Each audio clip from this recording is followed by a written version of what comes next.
Hip politics, baby. So there's people that can celebrate, and then there's people that's just born to complain at this particular point. You know what I'm saying?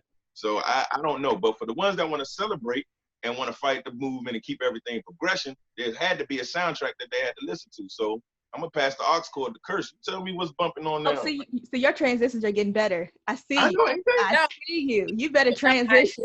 see you. You better do it. that? I like that. Okay. So there were a few projects released this week. First one is Wale's The Imperfect Storm. That was an EP, so that was about 6 songs. Right. And then we had Snow on the Bluff by J.Cole, which was a single that he released. And there's a lot of conversation about that single. It's J.Cole, which we were talking about that earlier, Snow on the Bluff. I mean, I get both sides. People were mad that he called that, he was referencing an artist named No Name, who I wasn't really familiar with until this happened. But apparently she's very lyrical, and I think she might be with Chance the Rapper's camp. I'm not sure. Don't quote me on that. But evidently she put out a series. I don't know if they were tweets or a record, and I guess J. Cole felt that she was referencing him. And so he kind of did this record, and I guess in response to her, which she never said his name. So I don't know how he would feel like she was referencing him particularly, but anyway, he did. And so he references her tone in the song, or her tonality in the song, and that's what a lot of people didn't like. Basically insinuating that, maybe if she changed her tone and kind of played down her language, maybe people would rock with her a little bit better, or maybe understand her better, because they felt like she may be too critical of other Black voices. That's what I took from it. But I had to listen to the song and then go read articles and then go read the lyrics. So, because he was rapping very fast in the song, and I was like, I don't know everything he's saying. Let me go read. Yeah, that's why I guess the cover album had the lyrics on it too. Yeah. Specifically for that. Mm-hmm. So I don't know. My fault. I didn't mean to cut you off. Oh, go ahead. What y'all think? Yeah. I felt the same way. I definitely see both sides. But my thing in regards to this cancel culture as a whole, it pushes more of us towards groupthink, and people are sometimes afraid to voice their opinions. And that's very dangerous territory to get into. And I think just as a whole that we do need to help understand other people's perspectives, even if people are always going to take something a different way.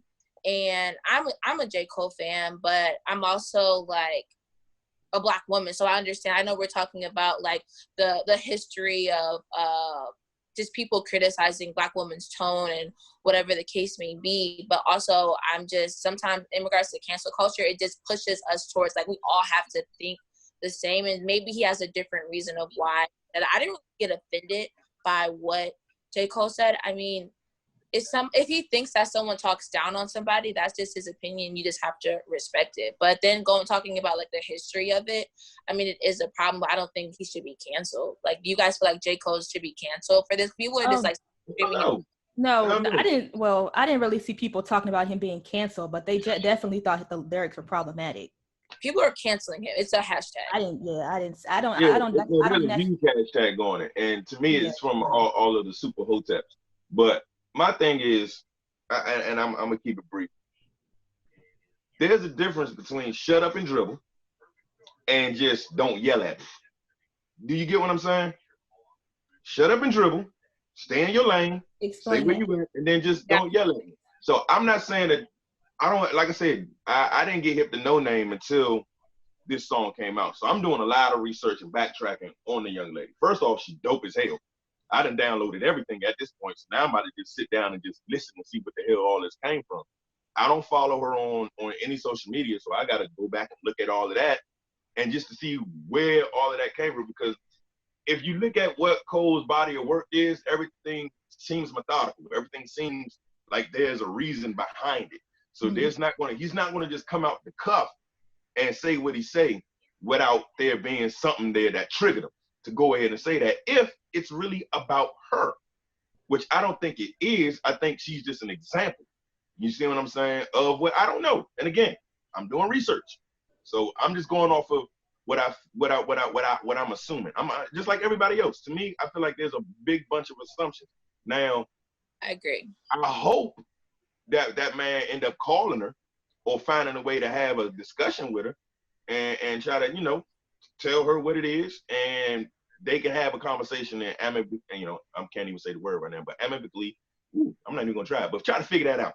You know what I'm saying? And get back on the same page. You know what I'm saying? Because now all of a sudden people acting like Cole wasn't a part of the struggle. Cole wasn't this and that. Cole didn't participate in none of these type of jumps or whatever. It ain't got nothing to do with that. There's levels to all of this blackness apparent.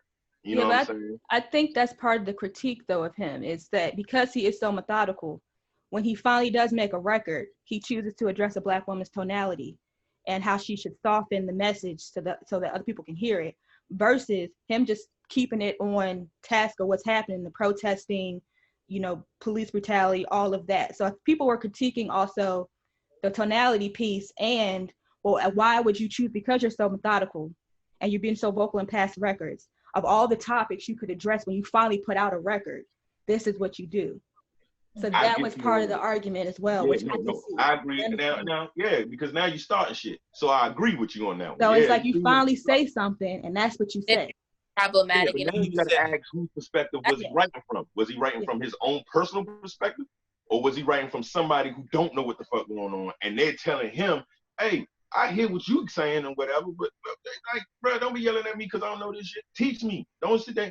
And again, we don't know if he writing from his perspective or anybody else. The problem that most. Well, if you looked at his series of tweets, it was his perspective. I didn't see none of it. His series of tweets confirms that was his perspective. Well, I'm finna go look back at all of that. You can't even make that argument now. So I believe you, sir. I ain't gonna tell you you're wrong or anything, but at the same token, I was asking that my thought process, just listening to it, was just like, well, who is he? You know what I'm saying? Is he writing from his direct perspective because of the lack of knowledge that he knows or don't know? And if he don't know, then okay, learn. You know what I'm saying? But that was another critique. Yeah. That was another critique. You're critiquing this Black woman on her tone, but you have access to the same knowledge she has access to. So it's, why are you telling her to dumb down her message and her tone when you have access to everything that she has access to? See, I don't think he ever said dumb down your message. Well, I'm saying dumb down, but if you read the lyrics, he's basically saying just kind of soften your language so other folks can understand if they don't feel like you're hollering at them. That's kind of what he was inferring. But I mean, it's the truth. Like, you have access to the same information she has access to. And I thought that was. And if I feel like you yelling at me, I'm gonna address it. Yeah, I thought it was interesting that he said of himself is that, well, I'm not as woke as y'all think I am. But it's like, but you have access to everything else that. Yeah. I did feel like say it again, Ken. I said that felt like a cop out. And then the other thing, exactly. I agree with you on that. The timing.